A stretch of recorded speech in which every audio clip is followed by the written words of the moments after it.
Pinupuri ka namin, O Diyos, Ama, Anak, at Espiritu Santo. Salamat, Ama, na ibinigay mo sa amin si Jesus na iyong anak, na namatay para sa aming kasalanan, iyong muling binuhay, iniakyat at iniluklok sa iyong kanan sa langit.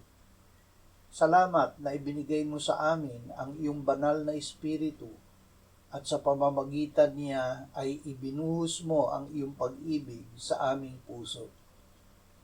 Salamat na kami ay pinababanal mo sa katotohanan. Ang iyong salita ay katotohanan.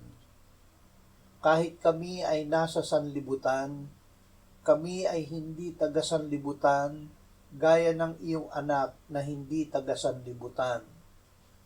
Salamat, Panginoong Hesus, na ikaw ay nananahan sa amin. Ikaw ang aming kabanalan na ibinigay sa amin ng Ama. Amen.